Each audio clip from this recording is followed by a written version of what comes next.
Hi everyone, welcome. All right, I think we'll go ahead and get started. It's 10 a.m. Eastern. So, good morning, good afternoon, and good evening to everyone joining us from around the world. My name is Emma Tozer, and I'm the operations lead at We Are One Humanity. And on behalf of our team, it's my pleasure to welcome you today to our first anniversary webinar, Living Courageously in Overwhelming Times.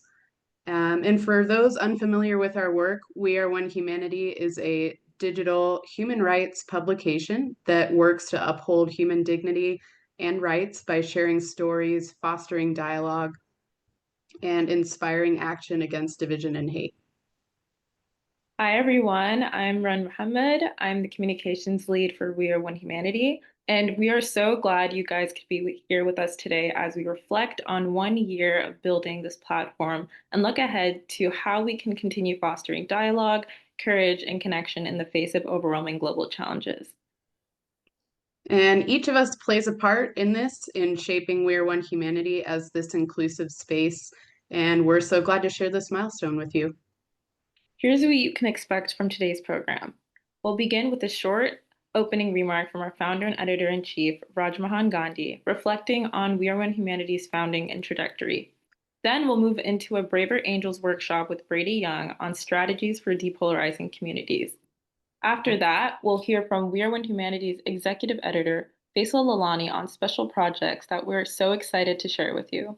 We'll then conclude with a short video that highlights our contributing writers, staff, and editorial board. And throughout the session, we invite you to listen, reflect, and carry away not only inspiration, but also these tangible skills for living in your own communities courageously. We're honored that you're here to mark this milestone with us, and we encourage you to engage with us throughout the webinar by asking questions and sharing your reflections in the chat feature and the Q&A feature. And with that, it's our pleasure to begin today's program. Please join us in welcoming Rajmohan Gandhi, editor-in-chief and founder of We Are One Humanity. Rajmohan Gandhi has been a journalist, a professor, teaching history and politics in the US and in India, and an author of biographies and histories, a member of the Rajya Sabha, the upper house of India's parliament, and is the grandson of the legendary Mahatma Gandhi. He has been writing on democracy and human rights since 1964, when with a few friends, he started a weekly called Himmat in Mumbai. Himmat has been replaced by his now website called We Are One Humanity, a human rights centered publication that brings together change makers from around the world to decipher and analyze the most pressing issues of our time. Over to you, Raj Mahanji. Thank you, Ren. Thank you, Emma. And I offer greetings and a warm welcome and thanks to all those who are joining at this time. I want to register thanks and appreciation for those who take the time to find us online and to read our pieces on our website. It is your interest, your time that keeps us going, so thanks very much. I want to offer my greetings and thanks to the entire We Are One Humanity team, the WAOH team, as we sometimes call it, We Are One Humanity. My wonderful fellow directors at WAOH, Mridu, Margaret, Kalpana, Ketan, Aniket, Charles, Edward, and the hardworking unit that Faisal, our executive editor, steers, consisting of Faisal himself, Emma, and Rand. I cannot believe that WAOH has completed a full year. I can't believe, by the way, that I managed to write a column every single week this past year. We are fortunate in those who contribute articles. Every fortnight, we carry a piece on the Indian media by one of India's most esteemed journalists, Kalpana Sharma, flashing a light on what the media covers or does not cover. Kalpana, in fact, enables us to see what's happening in India as a whole. Of course, India is only one part of the world, but it's not an inconsequential part. You remain abreast of the scenes in India if you read Kalpana's pieces. Margaret Smith keeps an alert eye on happenings in the US, on their deeper roots. I thank her for her writing. This week on our website, you will have seen or you can see a remarkable, heartfelt, fact filled piece about Palestine, Gaza, Israel. You will recognize the article's perspective and you will feel the concern that throbs through it. The writer is a scientist of soils, a scientist of molecules. He's an Australian who has made France his home. Spencer Brown is his name. Spencer and his life companion Martine are an amazing couple. At WOW, we feel fortunate to be able to carry the article that Spencer has specially and at great speed written for us. Thank you, Spencer. You'll be more than interested in two forthcoming articles. One is by the English historian and scholar of Europe, Philip Bubayer, who looks at the recent successes of right-wing politics across Europe and for the reasons behind those successes. This article by Philip will be of immense information and interest. Be sure to look out for it. The other forthcoming article is technically a travelogue of a 31-day journey covering more than 3,200 miles this last August and September of the far north of the Nordic land mass. The journey was done by Edward Peters, whose father was English, whose mother was Dutch. Edward's wife, Elizabeth, is Swedish, but it's far more than a travelogue. If I say the pictures are spectacular, it would be an understatement. If I say that you will also learn a history that may stun you, ancient history, the history of an ancient civilization, the history of an ancient struggle, that too may be true. Do look out for the fabulous report that Edward has written. Dear friends, do I need to say that we live in a changed world? A world where things that many of us took for granted, like international alliances, travel possibilities, visas, free speech, questioning your government, and so forth. Do I need to say that these things are now uncertain? Not in a few parts of the world, but almost everywhere. But maybe every day it has been a changed world forever. We want to find a way of living in today's changed world, of trying to change it into what it should become, even if possible, of enjoying this world. WOW helps us to know one another better, to understand more of one another, to appreciate each other's efforts. Thank you, dear friends. Back to you. Thank you so much, Rajmohanji. And now we're really excited to bring in our partner for this next part of the program, Braver Angels. They're a national citizen-led movement working to bring people together across deep divides. Instead of trying to get everyone to agree, Braver Angels focuses on helping us listen differently, really hearing the values behind someone's words, acknowledging what matters to them, and then sharing our own perspective in a constructive way. So, in just a moment, you'll get to experience that firsthand through their Depolarizing Within workshop. And we're lucky to be joined today by Brady Young, who is a Braver Angels ambassador and part of the national organizer team, supporting local alliances in advancing the mission of civic renewal. He's also deeply engaged in interfaith dialogue and the contemplative traditions that shape spiritual understanding across communities. Brady, thanks for being here, and please take it away. Thank you so much, Emma, and I'm just so thrilled to be here and honored, really, on this special day. I'm joining you from Denver, Colorado, here in the United States, where the autumn season is emerging in the Western Hemisphere, and leaves are changing color. The air is getting a little colder, and we're reminded of the natural cycle of life and death and renewal and the beauty in between. And it's events like this and people like you that really give me hope. We hear a lot about division and despair, but I refuse to believe that's the whole story. I've been to too many gatherings like this. One takes place every day, almost every hour around the globe. And there's too many people committed to writing a better future for me to lose that hope. So we may not be the loudest voices always, but we're here and that matters. So if you brought any discouragement with you here today, let this be a reminder that you're not alone and we're here writing a better story. At Braver Angels, we're not just asking what people believe, we're asking why people believe what they believe.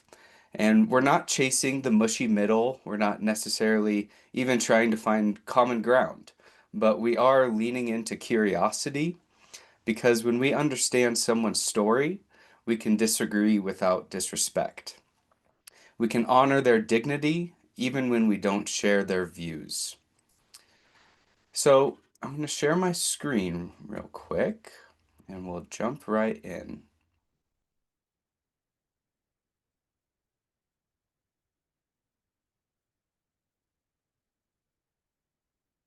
Okay, hopefully you can see my screen. So as you can see, what we're going to talk a little bit about is practical skills for bridging the divide.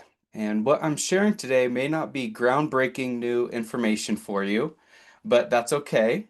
Think of it like going to the gym or our yoga practice. One great workout doesn't change you right away. It's the repetition that transforms. In yoga, it's finding balance and building little muscles over a long period of time. So the same is true for our social and interpersonal habits. So welcome to your civic workout for the day. So today we're building practical skills to disagree better.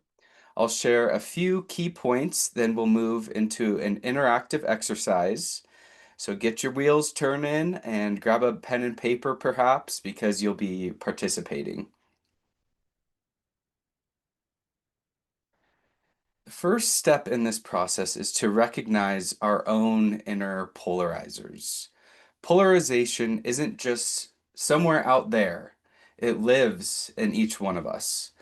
And a lot of us, especially in the political peace building world, tend to think that everyone else is so polarized, but we forget to acknowledge how much we ourselves can be polarized.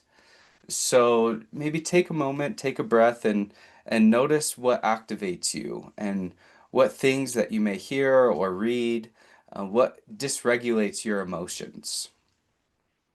Awareness really is the first step toward better disagreement. And once you've begun to become aware of what activates you, the next step is to challenge your stereotypes. I don't think we need to go much in detail of what stereotypes are, but stereotypes oversimplify things and they dismiss. They dismiss the stories behind each human. We group people together. And so we can begin to counter these stereotypes. And there's a small list here of different ways that we can do that. So the first one is reminding yourself that the other side or someone you disagree with, that they're more diverse than the caricature that we present. We can also recognize that their views are shaped by different life experiences than us. So empathy and stepping into someone else's story can really start to break down the stereotypes we may hold.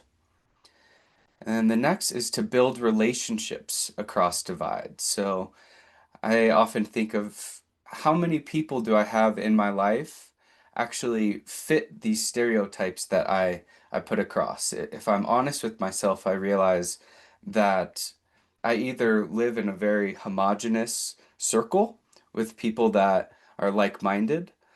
Um, so I'd really challenge us to seek relationships with people we disagree with because you learn there's more nuance than the grouping that we put them in.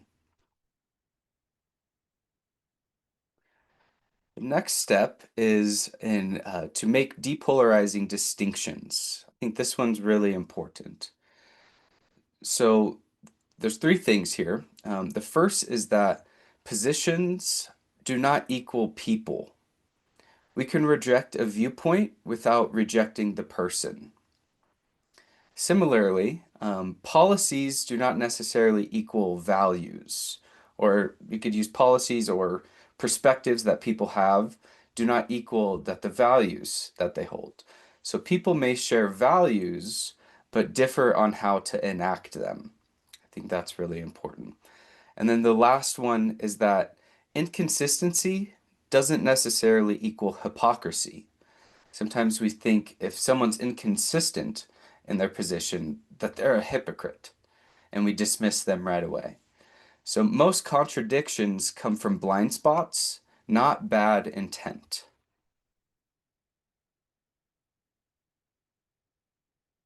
Okay, so we set that up a little bit. So now we're going to shift into the how. How do we do this? So let's discuss how to talk to people we disagree with in a non-polarizing way. There's many different ways to do this, and at the end, I'll ask for you to share maybe a few that have been helpful for you. But at Braver Angels, we use this acronym called LAP. These are the LAP skills. So the first one is listen. The L is for listen. A is for acknowledge. The P is for pivot. And the last P is for perspective.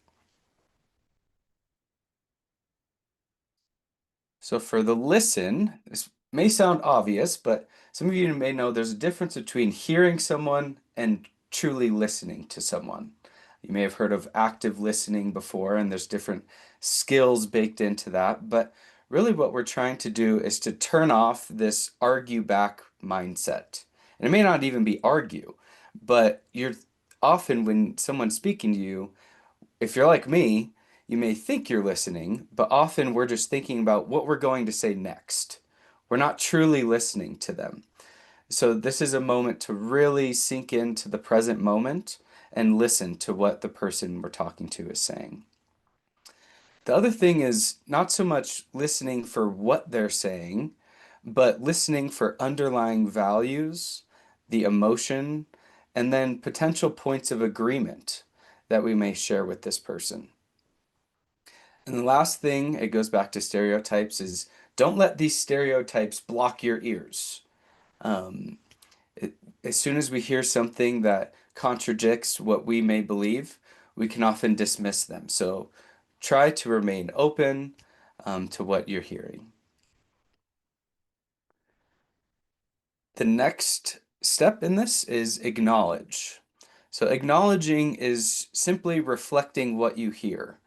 In active listening, it's rephrasing what someone has said. It often shows you're communicating that you've heard them. Another thing that you do is you affirm the emotions and the shared values that you may have. So a couple examples of that, if someone's sharing something that was frightening to them, you may say, that must have been scary.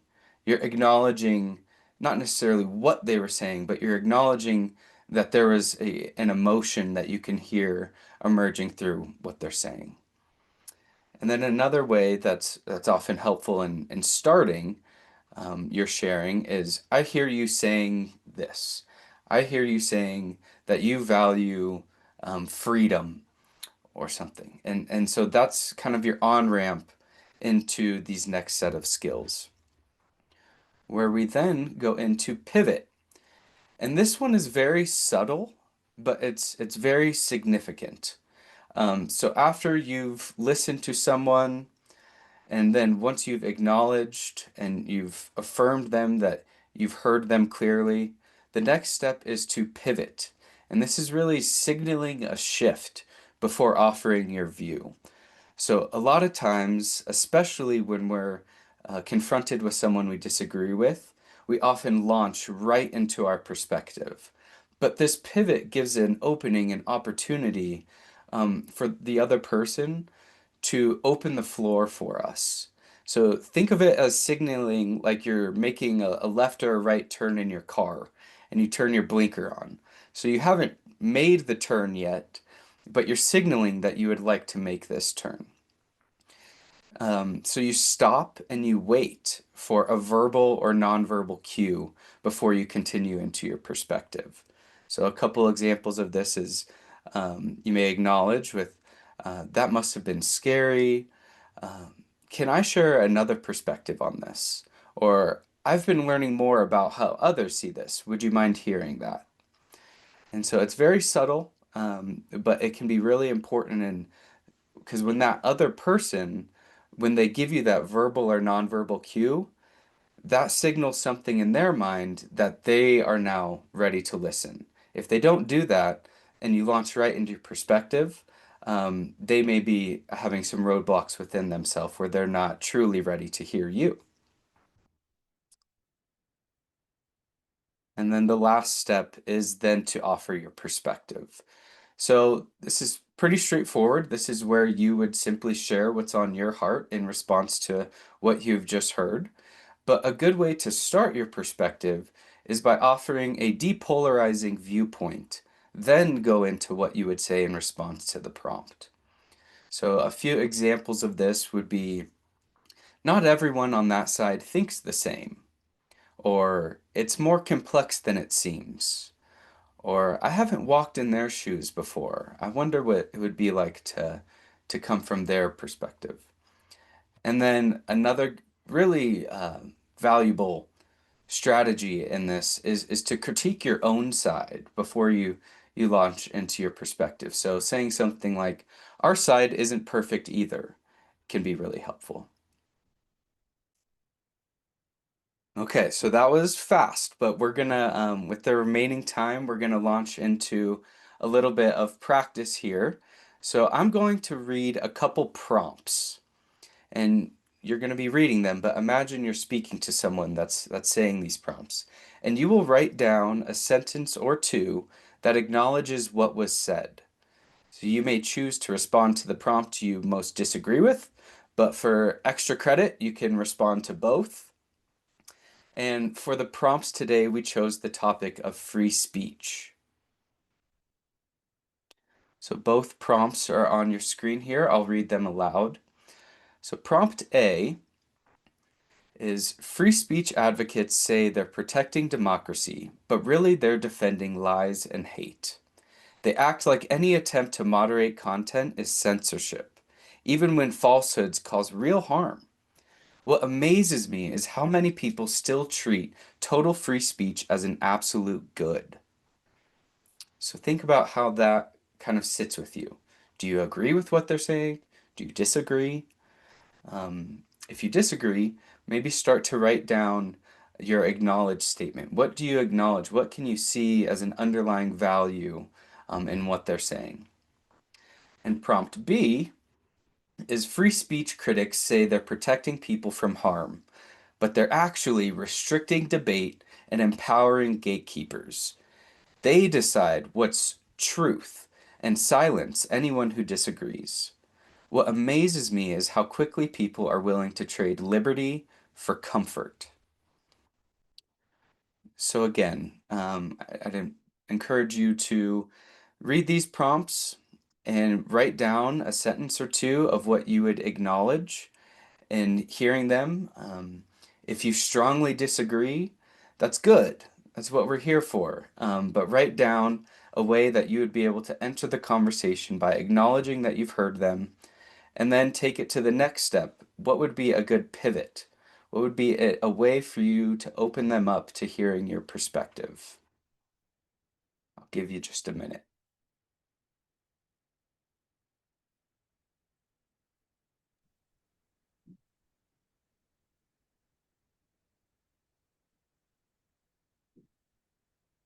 I know for me it's tricky to write down what I would say because so much depends on the person I'm speaking with, the relationship or lack thereof that I may have with them. But this is just a practice. This is a practice, so don't overthink it.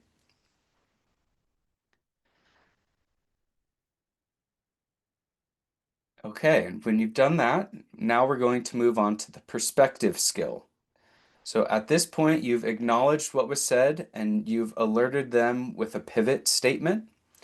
So go ahead and reread the prompts and write down a few sentences how you would respond to this prompt.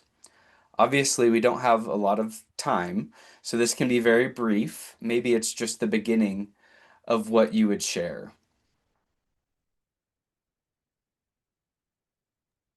Hi, Brady. We actually have a question in the chat from Leslie Deely, who said, what if the other person is very angry and says derogatory statements? Mm, yeah, that's real. First, I'll say I probably should have started with this, but at the very beginning, it is okay not to engage with someone if you can sense that this is not going to be a productive conversation. I think it's worth first working through these lap skills and trying, but there's an art in gracefully exiting a conversation or changing the topic if need be.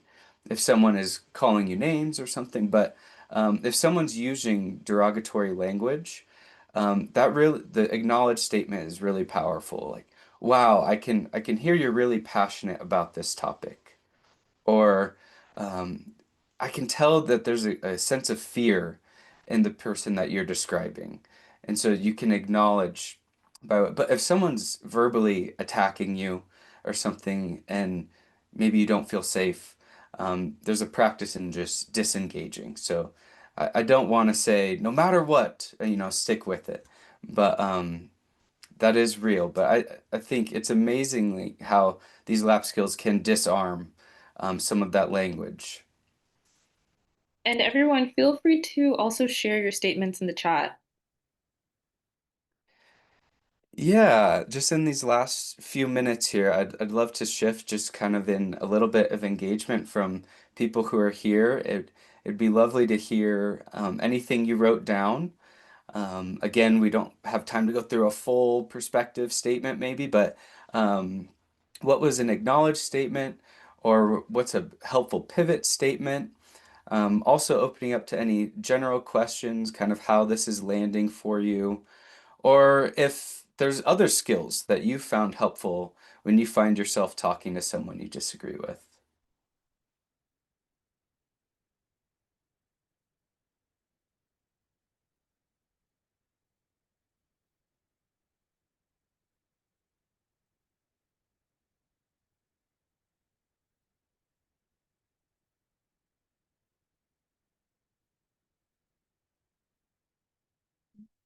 Another thing that comes up for me if someone's using really elevated language, if they're speaking about a group of people and they're not speaking directly to you, asking questions can be really helpful.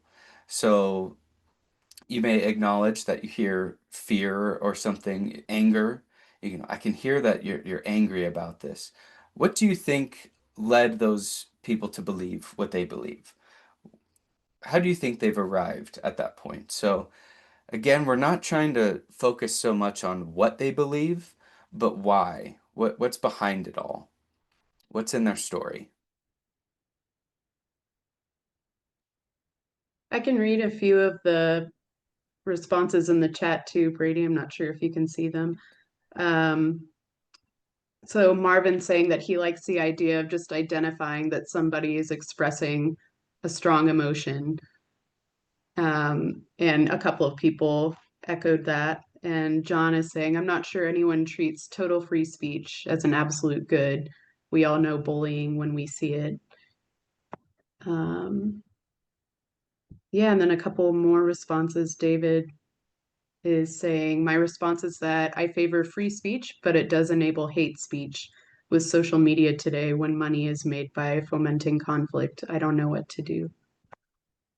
Mm, that's beautiful. It's a different perspective, but it's not contradicting.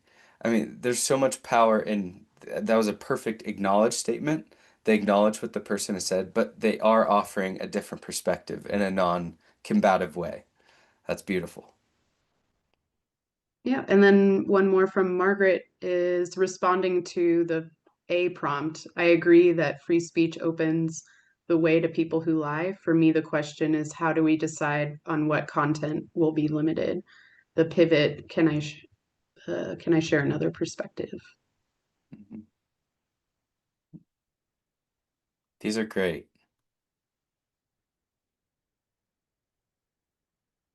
And then William is saying, ask the person to unpack their concerns, ask them for examples, and how did they come to believe what they believe? Mm. Yeah, the power in asking questions is really helpful. Sometimes that's another thing to reiterate. The lap skills you don't do just one time in a conversation. You often go back to it. So maybe you camp out on the acknowledge for a little bit. If you're struggling to maybe understand, you ask them to continue kind of rephrasing their perspective so you can get a good understanding. So asking questions is really powerful.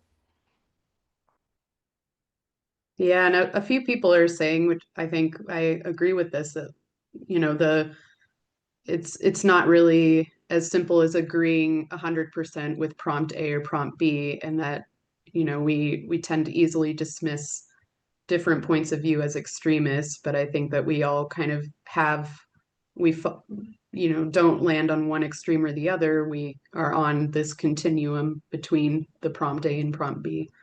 Hmm. Yeah, real human interactions, you quickly see the nuance in what you may read in an article or read online or something that makes it seem like something is so clearly one-sided.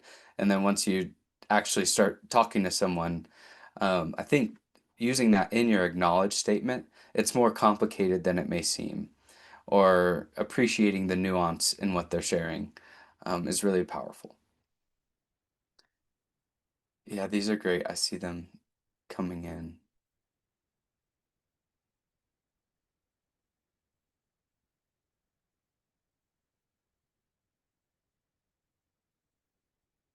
Yeah, someone said they think they would go silent and let it pass, then go back and say what I thought. Um, I love that because at least in Western society, there's this idea that there has to be this quick exchange that if someone says something to you, like you have to have something to say right away, right back to them. Um, but sometimes, especially in these heated conversations, asking for a moment.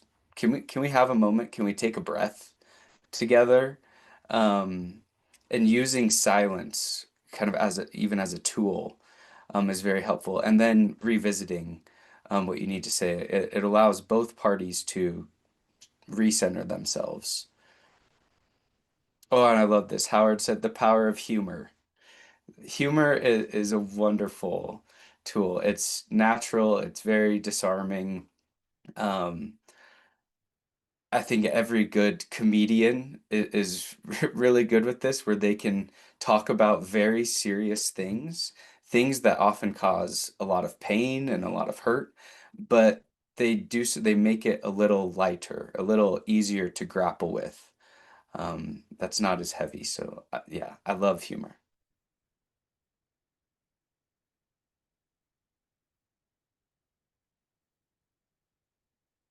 Someone made the comment about the internet and media kind of breeds extremism, and that makes me think of isolation. Yeah, I think that's why community,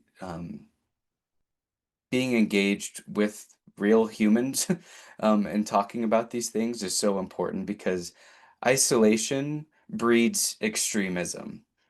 And so they can just say, we can. I don't want to say they. We can say whatever we want on the internet. But when you're talking to someone in person, that's the best way in real time for someone to challenge what we're thinking, what we may believe.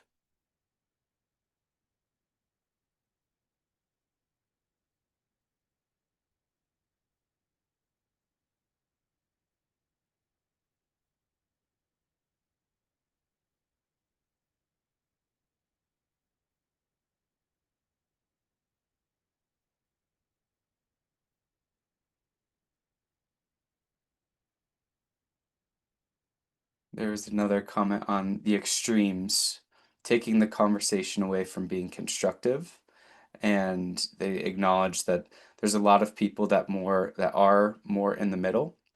And at least in America, the middle kind of gets a bad rap for being the mushy middle. Like you don't believe anything. You're just in the middle. But I think the nuance there is what's important, that we all do have common ground. We have our common humanity, just that in itself. You know, just living can be difficult, and we have that to share with people. And we're not all extreme as we hear about or read about.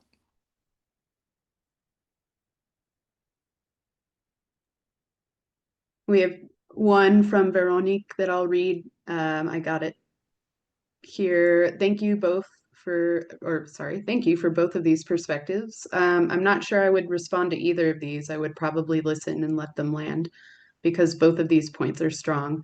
I believe that it's difficult to go into the reply without actually being in context.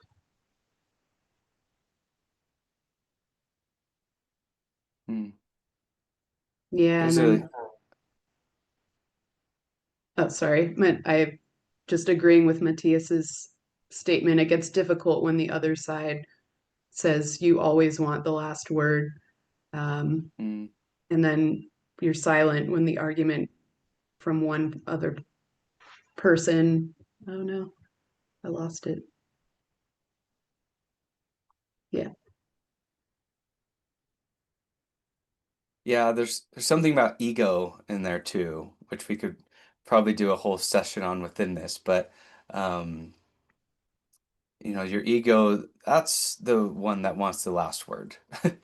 But trying to tell yourself that you're not going to change someone's beliefs necessarily in this one conversation.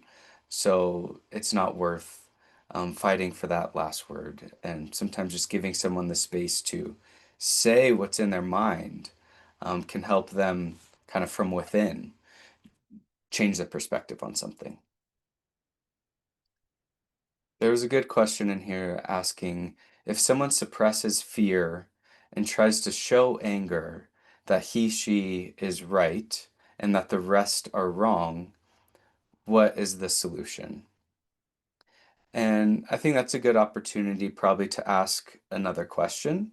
You can acknowledge that you sense the fear or anger in what they're saying, and then again, by acknowledging their underlying value or their underlying emotion, it shifts the conversation away from what they believe, but it invites them to say more about why they sense fear or why they sense anger. And so it doesn't become necessarily this right wrong conversation that you may be disagreeing on. It's opening the door to show, okay, what's coming up for you that is really fearful or really scary. So I'm not sure if that's a solution, but it's a way to keep the conversation going.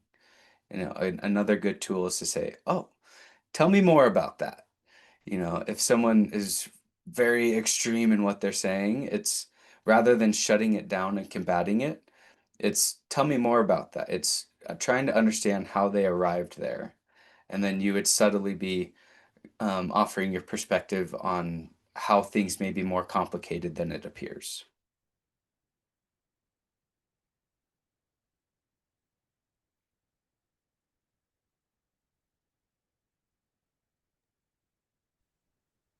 I think Marvin, and maybe we can wrap up in the next couple of minutes. Marvin is asking, do you have any thoughts on dealing with groups or individuals where there's something that's assumed to be true that one feels uncomfortable with? How would you raise questions about this assumption? Hmm. Yeah, that's a big one. We talk a lot about facts in Braver Angels, and we try to shift away from the facts. You can't, it's important. I'm not saying it's not important, but um, again, trying to understand why someone believes that to be a fact rather than what the fact is. Um, so often, where did you hear that? I haven't heard that before. That kind of invites them to go a little further about where they heard this and why they believe this.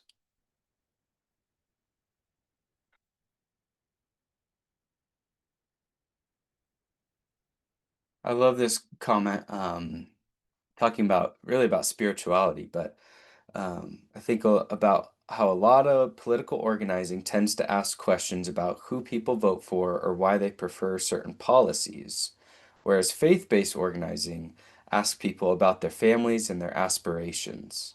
So asking if that's something we can take away. And I really think so. I think there's a deep spiritual sense, regardless if the person is religious or not, that shifts the conversation away again from political rhetoric, but really gets to the heart, the soul of the human that you're speaking with and their story. And talking about aspirations is a great way to shift the conversation into a more positive nature. These were awesome. Thank you. Thank you all for indulging me in participation. And I'm, of course, very willing to chat with anyone here if there's any questions. There's many ways to engage with Braver Angels. There's several different workshops, events, debates that are not like every other debate you've seen before. Um, it's a very different structure. So I think I can chat to everyone. I'll put my email here, and I'm always willing to connect with anyone. And um, I'll be at many future We Are One Humanity events. So I look forward to being with you all in the future. But thank you for having me. Thank you so much, Brady, for that wonderful, wonderful workshop. I'm also going to extend a thank you to all our participants for engaging in the chat. Your questions and conversations were very, very enlightening. Thank you so much, Brady.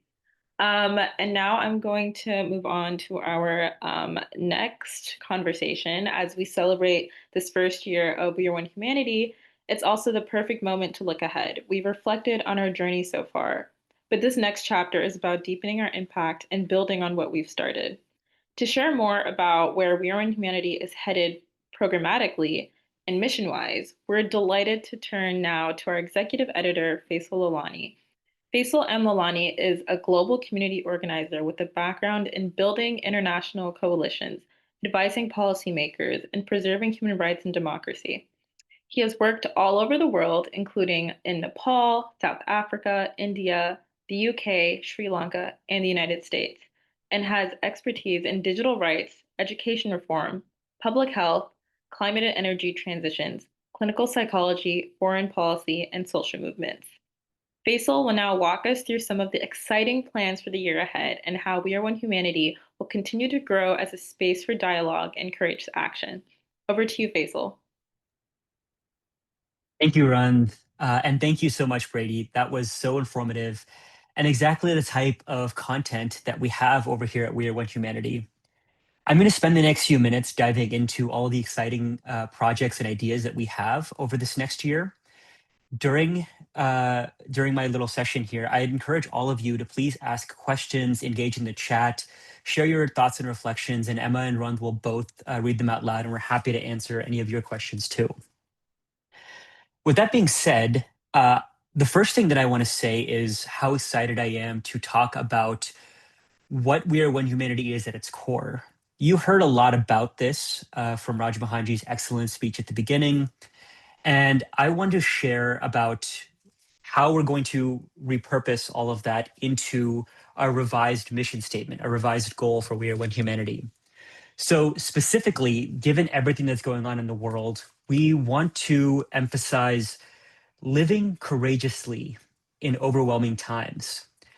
We think that We Are One Humanity is the perfect platform to inspire, inform, and offer an interface to those who want to speak for truth, compassion, and essential human rights. We're living in a time where intolerance thrives. It's a time of greed and of broken promises, of division, but it's also a time of opportunity. There's a whole generation of fierce activists and brave journalists, concerned citizens, and committed professionals. And yes, steadfast institutions that see what's going on and they're fighting for a better world anyway. We Are One Humanity wants to push back against worldwide attacks on equal rights and human dignity. And we want to, again, offer this platform for people to be able to share their experiences pushing back and offering social change with respect to their countries and cultures and communities all over the world. So, with all of this being said, we have a whole host of exciting projects that we're going to be launching over the next few months. One of these is a series on courage. We want to emphasize the stories of activists in different countries who are participating in climate movement, um, in responding to political developments, gender-based violence, political developments, human rights abuses, all sorts of things. And that'll be emphasized, one, through the articles that we'll be publishing on our contributing writers page, which you can go to now. Run will link it in the chat. Through our webinars, which we will be having every single month, each focusing on a different facet of living courageously. And through these workshops, just like Braver Angels had this mini interactive workshop with all of you, we're going to be bringing in a whole host of organizations, civil society, journalists who will be offering their expertise, guidance, and experience to inform you to become a better change maker in this world. Another exciting project that we'll be launching in the future is an Emerging Writers Fellowship. We are primarily a publication. We are always accepting pieces on our website from people all over. And we want to encourage a lot of younger writers, people who maybe don't write in general, but to be able to use that medium to express themselves and their takeaways for how to be a better change maker. So this fellowship will aim to pair up emerging writers with experienced journalists, experienced writers, so that both of you can work together to actually articulate how to be a better change maker. We're working on other projects like creating an anthology in which we are collecting documents of social change, stories, petitions, letters from all over different regions to we're collating them, and we're going to basically build a narrative around different social change topics within respect to human rights, political developments within certain regions like South Asia. Another exciting project. We're very, very excited about all of this. There's going to be a lot of different people involved with Bureau in Humanity, and we especially invite all of you to participate as well. I'd love to take some of your questions as I'm sharing all this about the direction of We Are One Humanity, about your own reflections, how you've engaged with We Are One Humanity in the past. So please do offer them in the chat now before I hand it over to Rund for our closing video and speech. Just Thank you. And so Rund has been linking our social media. We also encourage you to retweet, follow us on Instagram, follow us on LinkedIn. We're trying to, be as vocal as possible about the articles that we write and bring in writers from all different backgrounds. So we could really use your support. We Are One Humanity is also run off of your support, financial support. So we also are accepting donations, which we'll also link in the chat. And you can contribute through that. You can come up on our website anytime and email me directly. We'll also share my email in the chat and send us your drafts. I'm happy to work with you directly to get your piece to where it needs to be on our website. We're always happy sharing different perspectives.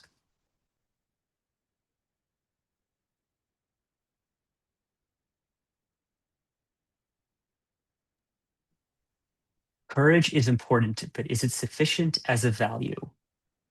Ken, that's a very good question. I think it is. I actually believe very passionately that it is. I think a lot of people in my generation and Emma's generation, Run's generation, I think what we struggle with the most is the idea of speaking out. I think there is a lot going on in this world right now. There's so many resilient institutions that dictate how we live, how we write, whether we can even live in the places that we want to live. And it can be very discouraging. Cynicism, disillusionment, all of these persist within the logic of our everyday lives. And to have courage in the face of that, to say that, no, I will still fight for what I believe in anyway, I think is something that we really need. I know that I need it. I know that my friends need it. I know that in order to do what we need to do, we need a kick in the pants sometimes. And I see Weird When Humanity as a way to provide that for me. We have another question here by Dilip Gupta. Um, he says, to what extent does modernity, with its comforts, liberalism, constitutional frameworks, legal equality, journalism, and the universalism of human rights contribute to global intolerance by discouraging the moral courage needed to confront atrocities? Why are these modern tools insufficient to foster true pluralism? That's a great question. I'm going to answer that in a second. And Raj Mohanji, please feel free to jump in anytime. While I'm answering this, I would also love to hear what you all think about when it comes to courage. I answered from my own perspective, but obviously all of you come from all sorts of different backgrounds. So please share in the chat what you think about when you think of courage. Is it more than just speaking out boldly? Is it more than just being yourself? What does it mean to you? Dilip, with response to your questions, I don't know if it's a tool question. I don't know if the frameworks that we have in place are necessarily associated with having this instinct to speak out.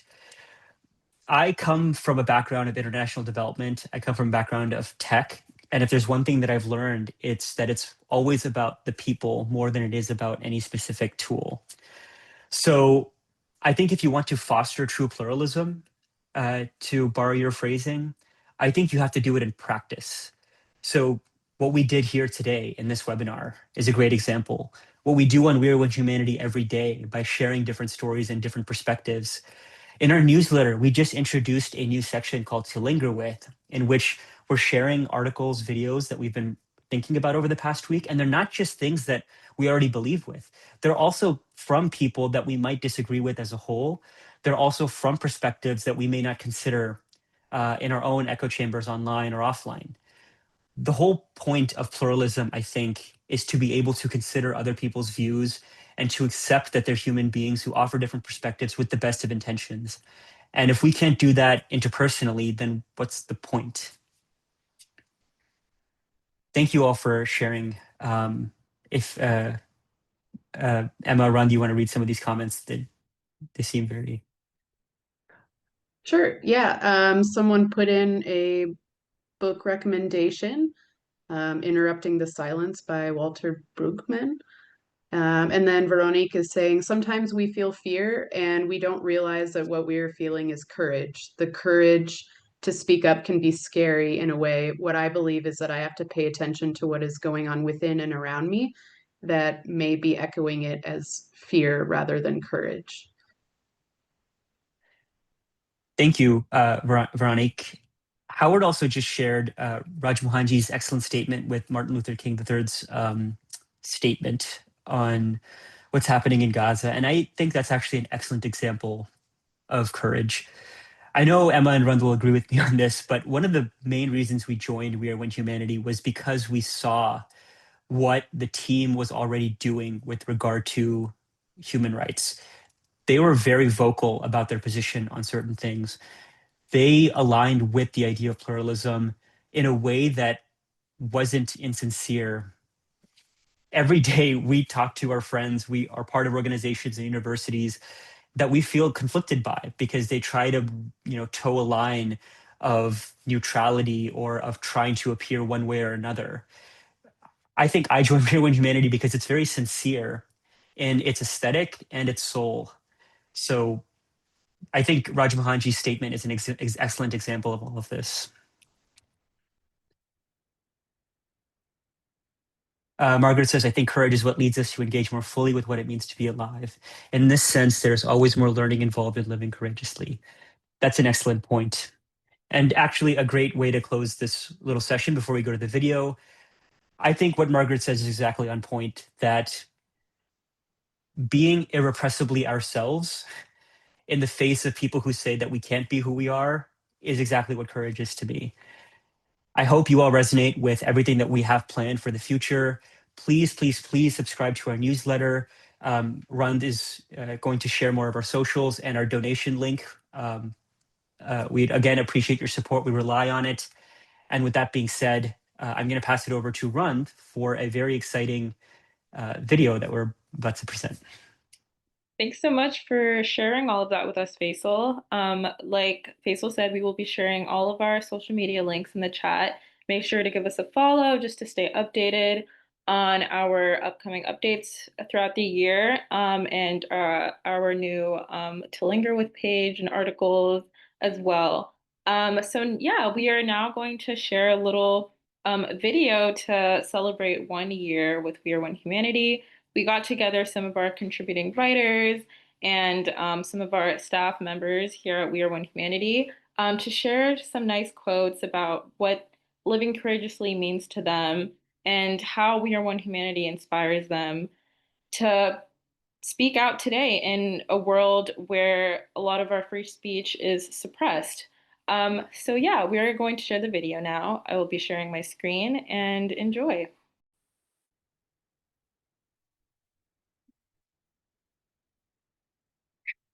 This is Mitzi Kushinga here. My name is John Bond. I'm Edward, and I live in Sweden. My name is Faisal Olahi. I'm Björn Ole Austad from Norway. My name is Emma Tozer. Hi, Namaste. Salam. We Are One Humanity to me is about being yourself. Living courageously means believing in the life force within myself that pushes me into the world. We Are One Humanity gives us hope because it emphasizes on truth and positivity. I'm inspired to be part of WAOH because I see it as a fresh expression of the universal truth. Being part of We Are One Humanity means contributing to a community that values empathy and dignity. Coming from a small town like Paradeep, joining WAOH feels like adding my voice to a larger search of dignity, humanity, compassion. What inspires me about We Are One Humanity is the in-depth writing on vital issues. I believe that we will only resolve world problems if we recognize that we are one humanity. It means experiencing all that is happening, reflecting, grieving, acting, and encouraging others. So many people our age are losing hope in our institutions, in the idea of social change, but I've never lost hope. I truly believe this world is full of goodness than darkness, and We Are One Humanity is a true example of it. Every single person matters and can contribute to a world that is fair for all. I want to break through the walls of prejudice and lies in our society and find the truth. We Are One Humanity gives me a chance to do all those things alongside others who care about engaging with our times. I hope the rest of you get to contribute to our website. You get to join us in webinars, and you get to just be with us in general. A great black South African said, "Any idea that excludes anyone else is too small for the age in which we live."